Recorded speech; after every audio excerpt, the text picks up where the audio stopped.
Oliveros, economista y director de Ecoanalítica, @AROliveros. Asdrúbal, dejamos varias preguntas al aire. Una de ellas es Argentina.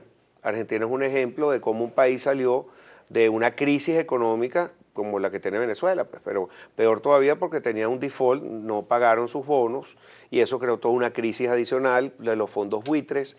Hicieron una emisión la semana pasada, creo que fue por $1.400 millones, a 7.3% exitosísima.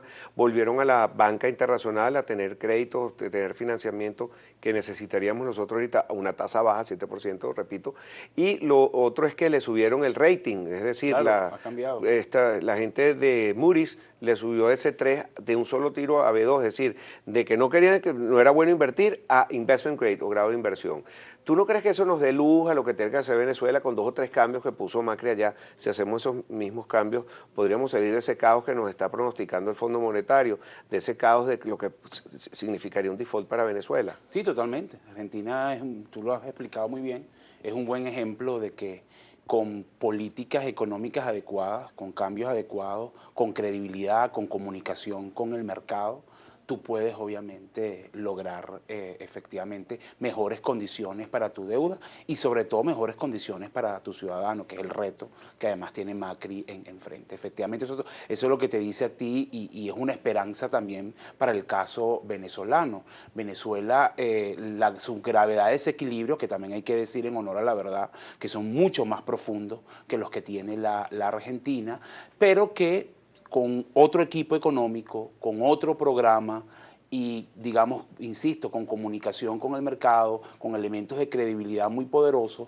ayudarían entonces a empezar a corregir y principalmente el tema de la deuda y sobre todo esa concentración de vencimiento que tenemos en los próximos años, que yo creo que se puede reperfilar y que efectivamente puede ser en mejores condiciones para Venezuela. Eso se puede lograr y Argentina efectivamente te lo está diciendo. Fíjate que el bono que emitió, lo interesante es ver la demanda que tuvo. Fue más de 4 veces la demanda de lo que efectivamente ellos emitieron y eso te está mandando a ti entonces una señal clara de que efectivamente con esos cambios... Regresa la confianza a ese país. Exactamente. El caso de Venezuela es que tú quieres un acto de fe.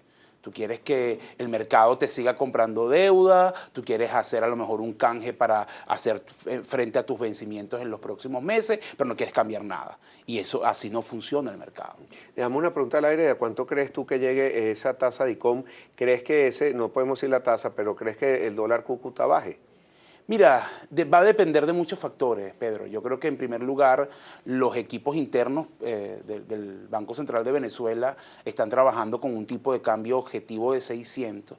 Es decir, es como que la tasa que ellos ven un poco, digamos, sobre las cuales trabajar y mantener el ritmo de depreciación. Ahora, tú puedes llegar a 600 por diferentes vías y eso es un poco conecta con tu segunda pregunta de qué va a pasar con el tipo de cambio paralelo. Una forma de llegar a 600 es como lo han venido haciendo hasta ahora, que en mi opinión es incorrecta. Es decir, viene el Banco Central y todos los días va depreciando la moneda. Como un crawling peg, dirías exactamente, tú. pero donde no se sabe cómo se asignan los dólares, cómo están funcionando los elementos de oferta y demanda, no hay elementos de transparencia. Entonces eso se va depreciando y tú lo tienes allí. ¿Eso qué significa? Que tienes tu dólar negro, bueno, está ahí y que los factores que afectan al dólar negro son otros. O puedes llegar a 600 de una forma diferente. Empiezas a tener un mecanismo de oferta diferente. Demanda. Exactamente, de reconoces al mercado, pura. lo acompañas con políticas monetarias, con políticas fiscales, y entonces lo que tú vas a tener es que ese tipo de cambio paralelo, que hoy sabemos en dónde está, se puede venir, digamos, apreciando, puede venirse reduciendo y entonces las dos tasas se van acercando. Fíjate que son diferentes maneras de llegar a la misma tasa, pero con consecuencias para la economía totalmente diferentes. Porque en la medida, tú puedes tener un DICOM en 600, en 700, en 800, pero si no es abierto, si los dólares se asignan a dedo, a los amigos o a las empresas que yo decida cada día asignarle, el peso que eso tiene de impacto en la economía es muy limitado que en un sistema abierto y ojalá entonces eso lo comprenda el Banco Central de Venezuela y bueno, en general los que están trabajando en el diseño de este mecanismo. Asdrúbal, tú manejas bien el tema de la inflación y te he escuchado dando recomendaciones muy interesantes a empresarios y también a personas individuos para ver cómo luchan contra esta crisis.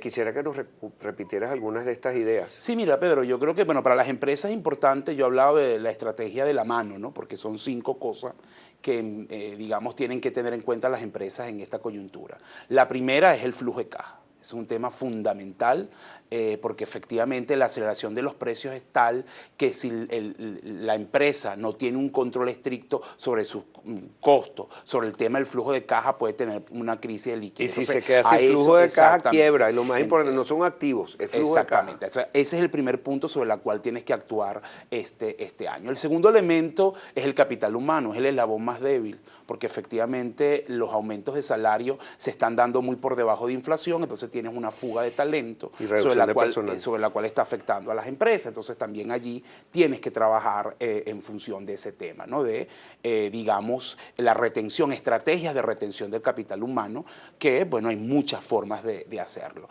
El tercer punto es, bueno, también, digamos, tienes que cuidar tu cuota de mercado. Es un tema clave. Que no te quiten los clientes. Claro, porque al final, esto, en mi opinión, esto es una coyuntura que no va a durar para siempre. Yo en eso soy bastante optimista. O sea, que el que se vale es una oportunidad a otro. Claro, y en la medida que tú pierdas mercado o no estés enfocado en ese punto, te va a ser más difícil recuperarlo. Entonces, el tema de la cuota de mercado es fundamental para las compañías, ¿no? Ese es un elemento clave. El cuarto elemento también tiene que ver con, mira, el generar divisas. El discurso de exportación no está mal y te voy a explicar por qué. En Venezuela hoy generar dólares es un mecanismo claro de supervivencia. ¿Por qué? Porque el costo interno, el costo de vida es mucho más bajo que el valor de mercado de ese dólar. Entonces, efectivamente, eso que te lleva a ti, que en la medida que yo genere divisas, dólares, sí, efectivamente, tengo capacidad de resistencia de esta crisis. Sí. Y la última recomendación es, como estamos en crisis, también... No, bueno, eso sigue siendo una opción y es válida, pero yo voy más allá. Hay muchos activos que se están vendiendo a precio de gallina flaca. Entonces, ¿eso qué significa? Bueno, que hay que estar pendiente. Si yo tengo una visión de más largo plazo, bueno, puedo aprovechar ese tipo de oportunidades para también crecer en medio de esta coyuntura. Y a la gente, muy brevemente, yo creo que el primer punto es cuidar su empleo y también un control estricto de sus gastos, porque en esta coyuntura no te puedes poner a inventar en qué gastar o no, porque se te puede, digamos, alterar el presupuesto. Excelente, Asdrúbal, un placer tenerte aquí siempre.